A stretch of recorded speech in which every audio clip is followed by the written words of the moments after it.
Bonjour à tous et à toutes, bienvenue sur la chaîne Asmodée fait des vidéos. Alors aujourd'hui je vais vous parler comme promis du paranormal. Qu'est-ce que c'est le paranormal? C'est tout simplement des phénomènes qu'on ne peut pas expliquer de manière rationnelle. C'est tout bête, c'est simple, c'est con, voilà c'est ça. Alors des phénomènes que l'on peut observer pendant les moments de hantise ou si vous avez un doute. C'est des objets qui se déplacent tout seuls, le fait que les objets électroniques tels que les ordinateurs, la radio, la télé, les lampes s'allument et s'éteignent tout seuls. Et puis il peut y avoir aussi des coups dans les murs, comme si quelqu'un toquait dans le mur juste derrière vous alors qu'il n'y a personne, des bruits de pas dans les chambres et dans les greniers. Des objets qui se déplacent violemment ou non. Oui, ça arrive.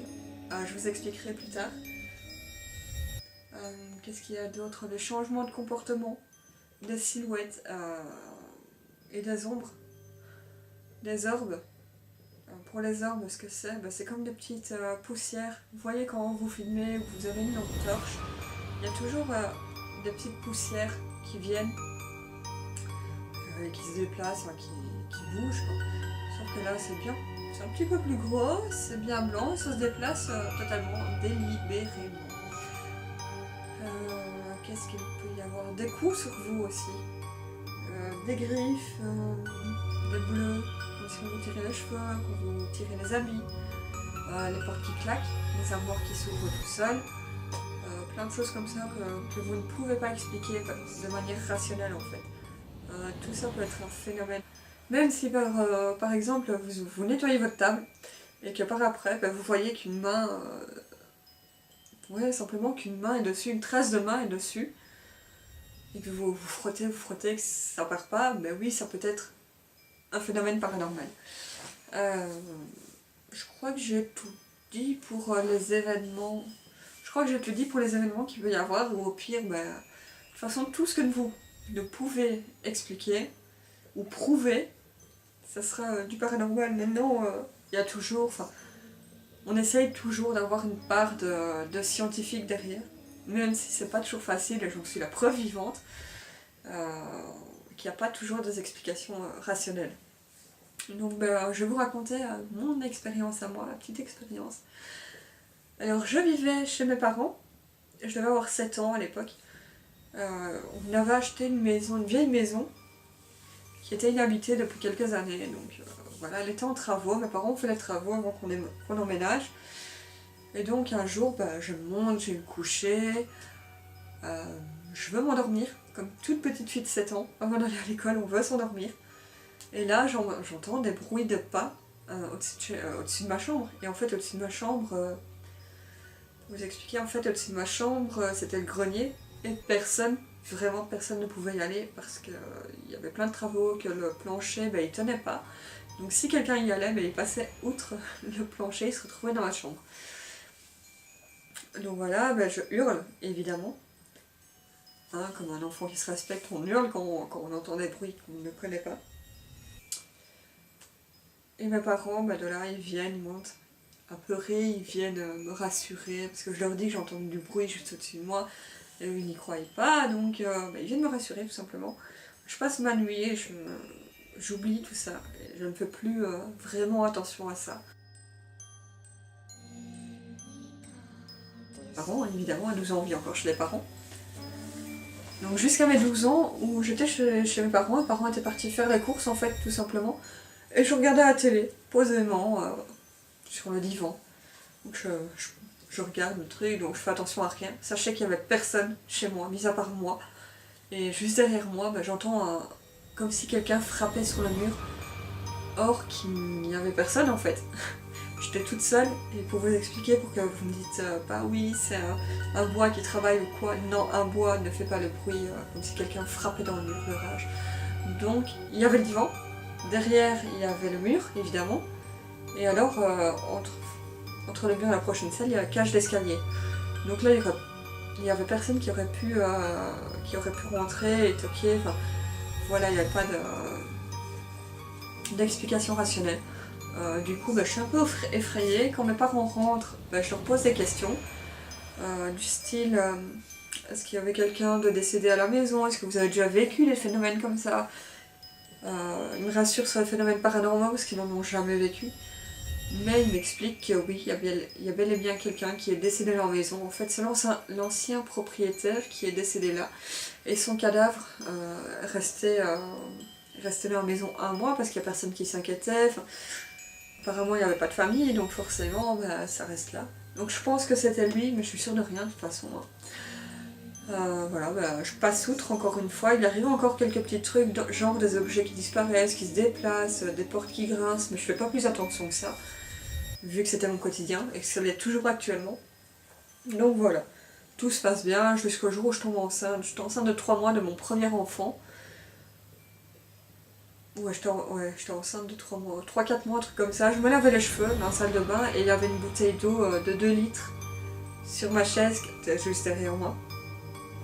En sachant qu'elle était remplie. Je suis désolée pour ma voix, je suis un petit peu malade.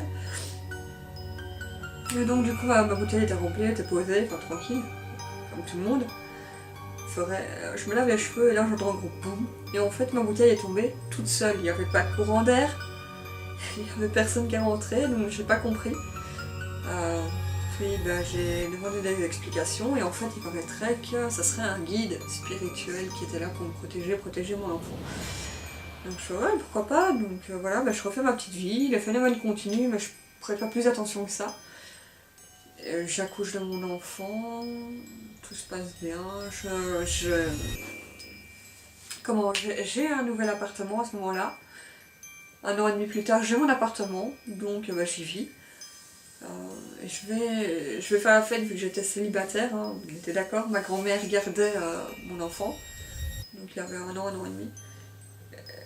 Et donc je suis rentrée un peu saoule, donc j'ai été dormir chez ma grand-mère.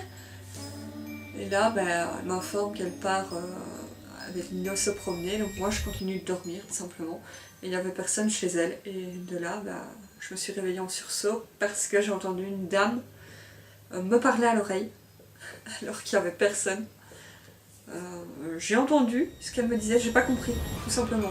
Donc je me suis réveillée en sueur limite, parce que ça me faisait flipper. Enfin, il y a quelqu'un qui vient vous chuchoter un truc à l'oreille que vous ne comprenez pas, alors qu'il n'y a personne. Enfin, c'est dingue. Et donc j'explique ça à ma grand-mère, j'en parle à mes amis qui sont occultistes et voyants comme moi.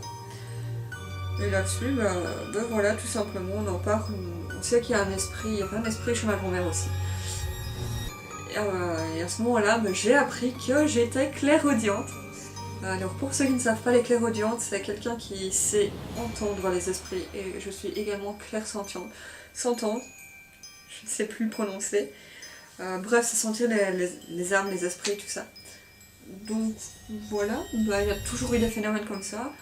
J'ai pas relevé parce que pour moi c'est que des esprits, ils font rien de mal, enfin voilà, ils sont perdus et ils ont besoin d'aide en général, mais quand on ne comprend pas ce qu'ils nous disent, c'est un peu compliqué de les aider. Donc du coup voilà, et je me suis mis, quelques mois plus tard, je me suis mis à faire de la voyance, de la cartomancie, à savoir que j'avais ce don depuis très très tôt en fait, depuis mes 12 ans j'avais ce don.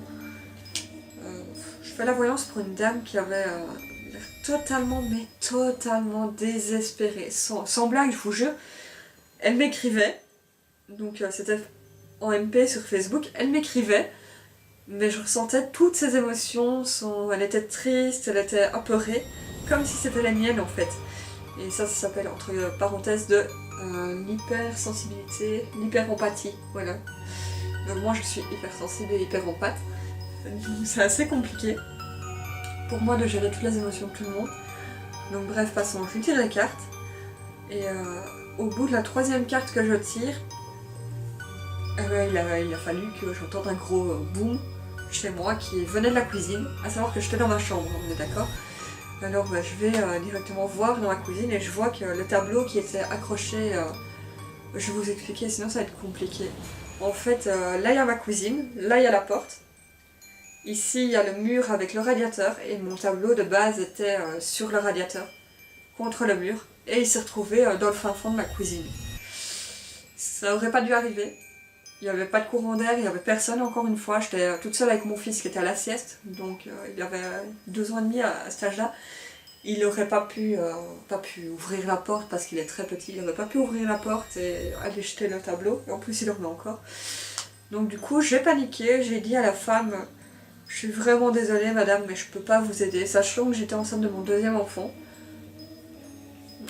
J'étais enceinte de 3 mois, j'ai pas pu l'aider parce que ça aurait pu nuire à ma grossesse. Oui, sachez que même quand on protège les gens et que même la cartomancie, quand il y a un puissant démon derrière ou un puissant sort derrière, on ne peut pas toujours protéger parce que ça a des conséquences sur nous évidemment. Donc c'est assez compliqué, donc je lui ai renvoyé vers quelqu'un d'autre, je suis vraiment désolée. Et voilà, puis après j'en ai informé un ami occultiste, j'en ai parlé, il m'a dit bah, t'as eu de la chance parce que t'as eu juste un tout simple avertissement en fait de ce qu'elle est là. Donc moi je me dis mais enfin, l'avertissement c'est de balancer juste un putain de tableau quoi. J'ai flippé, donc j'ai pris mon fils, je me suis cassée de chez moi. J'ai été déposer mon fils chez ma grand-mère et j'ai couru vite fait au magasin qui s'appelle World of Nature à Namur. J'ai été chercher mes pierres, donc j'ai été chercher de l'obsidienne noire et de la tourmaline noire pour protéger des mauvais esprits, des sorts, etc. Et protéger mon enfant et mon enfant à venir. Et j'ai acheté aussi de la sauge blanche californienne qui elle sert surtout à purifier la maison et vu qu'il y avait eu des mauvaises énergies chez moi, bah, je préférais purifier. Donc voilà, je fais mon petit bazar et tout se passe bien. Après il y a encore des phénomènes. Chez moi par exemple j'étais toute seule à la maison, ma fille elle dormait dans sa chambre. Je regardais la télé, donc ici dans le canapé, donc j'étais couchée et on va dire que le babyphone il était là. Et du coup bah, je sais pas ce qui se passe, le babyphone il s'est lancé tout seul mais dans mon visage en fait. J'étais assez surprise, j'étais sur les fesses, j'étais surprise. Et je me suis dit mais enfin qu'est-ce que j'ai fait, qu'est-ce qui se passe? Et c'est toujours un guide en fait, et un esprit qui est là et qui veut peut-être m'avertir de quelque chose, et c'est toujours comme ça, quand il va se passer un truc quoi, on m'avertit comme ça, ouais c'est violent. C'est très très violent de se ramasser un babyphone qui tombe dessus. Mais bon, enfin voilà, je vais pas pleurer, c'est la vie, c'est mes dons, et je vis avec depuis que je suis toute petite. Donc voilà, j'ai pas à me plaindre. Il y en a énormément qui sont comme moi. Il y en a vraiment énormément, j'ai plein d'amis qui sont là-dedans. Donc voilà. Sur ma page Facebook, quand j'ai fini, j'ai fini mon petit témoignage de ma petite vie. Il y en a encore beaucoup, hein, des événements comme ça, mais j'ai vraiment passé les 3/4. Et je vous ferai une autre vidéo qui parlera du Ouija et des jeux de spiritisme qui sont un réel danger, parce que j'ai vécu aussi ça, des choses par rapport à ça. Mais je vous en parlerai dans une vidéo qui reprendra tous les jeux de spiritisme. Ma question est, est-ce que les guides spirituels nous sont accordés par hasard, par pur hasard, vrai ou faux?